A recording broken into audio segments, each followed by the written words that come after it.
قسمت کا لکھا ہوا شخص کو ملتا ہے، یہ بات طے ہے۔ مجھے اور آپ کو وہی مل رہا ہے جو ہماری قسمت میں لکھا ہے، اس سے ایک حبہ بھی، ایک دانہ بھی کم نہیں ملے گا اور ایک زیادہ نہیں ملے گا۔ صحیح حدیث ہے، بخاری کی دیگر کتب حدیث میں موجود ہے، جب بچہ شکم مادر میں 120 دن کا ہوتا ہے، تو 4 ماہ کا جب بچہ شکم مادر میں ہوتا ہے تو اس کی روح پھونکی جاتی ہے، تو فرشتہ آ کے اس کی عمر بھی لکھ جاتا ہے، اس کا شقی و سعید ہونا بھی لکھ جاتا ہے، اور اس کا رزق بھی لکھ جاتا ہے۔ تو رزق جو لکھا گیا وہ ہمیں ملے گا، اور جب جب ملنا ہے تب تب ملے گا۔ جو لکھا گیا ہے وہ بہر صورت ہمیں حاصل ہوگا۔ اب وہ جو ہماری قسمت کا رزق ہے، اس کے حصول کا ذریعہ کیا ہے؟ بذریعہ حلال ملتا ہے یا اس کے ذرائع حصول کے وہ حرام ہیں؟ تو یہ اللہ کے ذکر کو چھوڑنے کی سزا یہ ہے کہ ملا وہی جو قسمت کا تھا، لیکن دولت عثمان نہ ملی، دولت قارون ملی۔ لکھا جو تھا، مقسوم تھا، ملا وہی، ایک دانہ بھی زیادہ نہیں ملا اور ایک دانہ بھی کم نہیں ملا، لیکن اس کی سزا کاٹنی پڑے گی، اس لیے کہ حصول کے ذرائع حرام تھے۔ تو حضرت اکرمہ رضی اللہ تعالیٰ عنہ فرماتے ہیں کسبن حرامن، تو معیشت تنگ کیسے ہوتی ہے؟ بندہ کہتا ہے کہ یہ تو بڑا کما رہا ہے، لیکن کما بذریعہ حرام رہا ہے۔ اللہ اکبر۔ بعض اوقات کچھ لوگ محنت کر کے بھی حرام کماتے ہیں۔ ہم نے دیکھا کہ اس گرمی میں جو لوگ مزدوری کرتے ہیں، اور بالخصوص لوہے کی بھٹی پہ جو کام کرنے والے ہیں، کتنا سخت کام ہے، لیکن وہاں بھی جو ہے وہ چاہے 15-20 منٹ جو ہے وہ خیانت کر کے اپنے اس رزق کو حرام بنا لیں اور ناجائز کر لیں، اتنی مشقت کے باوجود بھی۔ کیتی کتری پئی کھو محمد تے سکہ بنیا زردہ۔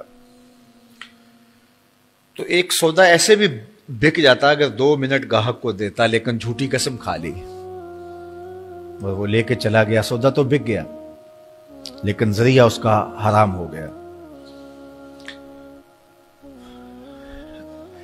یہ ذرا دیکھیے، جھوٹی قسم کھانے والے کو اللہ نظر رحمت سے بھی نہیں دیکھے، اتنی بڑی سزا ہے اس کی۔ اور نہ بکتا کوئی اور آ کے لے جاتا، جو قسمت میں لکھا ہے وہ تو آپ کا ہر صورت میں ہوگا، لیکن کچھ لوگوں کو اللہ کے ذکر کو چھوڑنے کا نتیجہ یہ ملتا ہے کہ پھر وہ ان کے ذرائع آمدنی جو ہوتے ہیں، محنت کے باوجود بھی کسب حرام ہو جاتا ہے کسی نہ کسی وجہ سے۔ کئی لوگ دودھ اکٹھا کرتے رہتے ہیں، آخر میں ایک قطرہ پیشاب کا ڈال دیتے ہیں۔ سادہ مثال آپ کے سامنے رکھو، کتنی محنت سے وہ کیا تھا، تو اپنی ساری محنت کو ضائع کر دیتے اور حرام کا ٹانکا لگا دیتے، ایک قطرے سے وہ سارا ضائع کر بیٹھتے۔ تو یہ اللہ کے ذکر سے منہ موڑنے کا نتیجہ ہے۔ جب تمہارے دل اللہ کی یاد سے خالی ہو جائیں گے، تمہاری زندگیوں میں قرآن نہیں ہوگا، تمہاری زندگیوں کے اندر اسلام کے اجالے نہیں ہوں گے، تو پھر نتیجہ کیا ہوگا کہ معیشت دنک کیا ہے؟ کسبن حرامن۔ دوسرا معنی کہ تنگ زندگی، تلخ زندگی، جو حضرت عبداللہ ابن عباس سے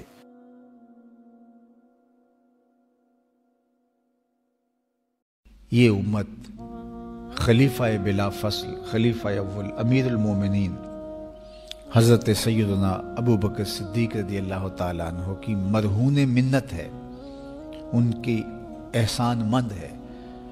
اقبال نے کہا تھا امن الناس بر مولائے ما، کلیم اول سینائے ما، ہستی او کشت ملت راچوں ابر، ثانی اسنین و غار و بدر و قبر۔ کہتے ہیں کہ وہ شخص جس نے ہمارے آقا و مولا پہ سب سے زیادہ احسانات کیے، اور میرے آقا کریم نے ارشاد فرمایا میرے اوپر جس نے بھی کوئی نیکی کی میں اس کا بدلہ چکا دیا دنیا پر ہی، لیکن ایک ابو بکر ایسے ہیں جن کی نیکیوں کا بدلہ قیامت کے دن رب ہی چکائے گا۔ یہ حضور علیہ السلام نے ارشاد فرمایا۔ اور پھر فرمایا ما نفعنی مال احد قط، ما نفعنی مال ابی بکر، مجھے کسی کے مال نے اتنا نفع نہیں دیا جتنا ابو بکر کے مال نے نفع دیا. اپنا سب کچھ حضور کی راہوں میں نچھاور کر دیا. مال پیش کیا، جان پیش کی، اولاد پیش کی، وقت دیا، ایک ایک سانس حضور کے نام کر دی.